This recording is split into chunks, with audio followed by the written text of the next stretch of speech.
ಎಲ್ಲರಿಗೂ ನಮಸ್ಕಾರ. ನಾನು ನಿಮ್ಮ ಪ್ರೀತಿಯ ಸಾಮ್ರಾಟ್ ಅಶೋಕ್ ಮಾತಾಡ್ತಾ ಇದ್ದೀನಿ. ಇತ್ತೀಚಿನ ದಿನಗಳಲ್ಲಿ ಸೋಷಿಯಲ್ ಮೀಡಿಯಾದಲ್ಲಿ ತುಂಬ ಹೆಸರಾಗ್ತಾ ಇರುವಂತಹ ತುಂಬ ಸುದ್ದಿ ಆಗ್ತಿರುವಂಥ ಕೊಟ್ಟೆನೂರು ಶಿವಾಲಯದ ಬಗ್ಗೆ ಒಂದೆರಡು ಮಾತಾಡೋಣ ಅಂದ್ಕೊಂಡಿದ್ದೀನಿ.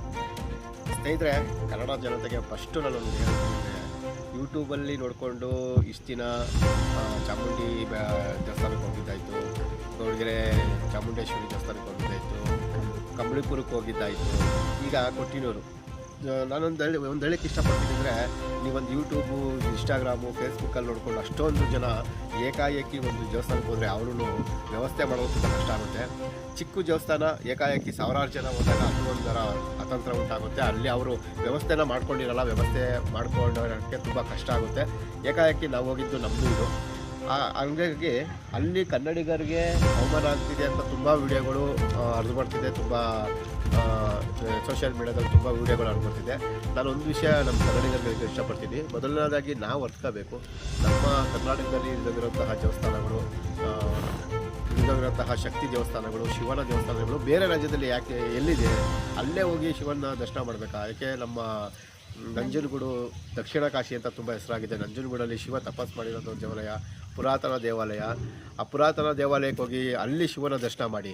ತುಂಬ ಈಗ ಧರ್ಮಸ್ಥಳದ ಮಂಜುನಾಥ ಇಡೀ ನಮ್ಮ ದೇಶಕ್ಕೇ ಒಂದು ಮಾದರಿಯಾದ ದೇವಸ್ಥಾನ, ಶಿವನ ದೇವಸ್ಥಾನ, ಪಾಪ ಕಳೆಯುವಂತಹ ದೇವಸ್ಥಾನ ಅಂದರೆ ಅದು ಧರ್ಮಸ್ಥಳ ಅಂತ ಹೇಳ್ತಾರೆ.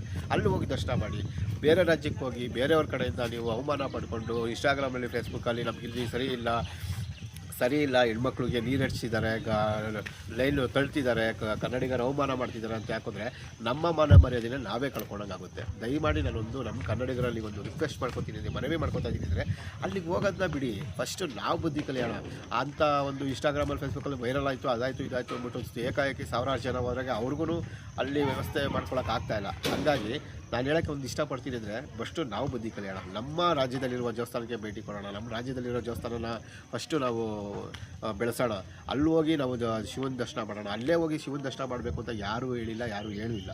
ಹಂಗಾಗಿ ನಾನೊಂದು ನನ್ನ ಮನಸ್ಸಿಗೆ ಬಂದಿದೆ ಅಂದರೆ, ಫಸ್ಟು ನಾವು ಹೋಗೋದನ್ನ ಕಮ್ಮಿ ಮಾಡ್ಕೊಳ್ಳೋಣ. ಅವ್ರ ಮೇಲೆ ನಾವು ದೂರ ಆಗ್ತಾಯಿದ್ದೀವಿ. ಹೌದು, ಅಲ್ಲಿ ವ್ಯವಸ್ಥೆ ಸರಿ ಇಲ್ಲ, ನೀರು ಏರ್ಸಿದ್ದಾರೆ, ತಳ್ತಿದ್ದಾರೆ. ಈಗ ಸುಮಾರು ಜನ ಅಲ್ಲಿ ಹೋಗ್ಬಿಟ್ಟು ಈ ಒಂದು ವೀಡಿಯೋ ವೈರಲ್, ಒಂದು ಲೇಡೀಸ್ದು ವೀಡಿಯೋ ವೈರಲ್ ಆದಮೇಲೆ ಅಲ್ಲಿಗೆ ಹೋದವರೆಲ್ಲ ವೀಡಿಯೋ ಮಾಡ್ತಿದ್ದಾರೆ, ಇಲ್ಲಿಗೆ ಬರೋಕ್ಕೆ ಹೋಗ್ಬೇಡಿ, ಇಲ್ಲಿಗೆ ಬರೋಕ್ಕೆ ಹೋಗ್ಬೇಡಿ. ನೀವೇನು ಹೋಗ್ತೀರಾ ಸ್ನೇಹಿತರೆ? ಹೋಗಲೇಬೇಡಿ. ಯಾರು ಬನ್ನಿ ಅಂತ ಯಾರು ಕರೀತಾನವಲ್ಲ, ಹೋಗಲೇಬೇಡಿ. ಅಲ್ಲಿ ಯಾಕೆ ಹೋಗ್ತಾ ಇದ್ದೀರಾ? ಹಂಗಾಗಿ ನಾನು ಇದು ಹೇಳ್ತಾ ತುಂಬ ನನ್ನ ಮನಸ್ಸಿಗೆ ಬಂತು, ಹೇಳ್ತಾ ಇಷ್ಟಪಡ್ತಾ ಇದ್ದೀನಿ.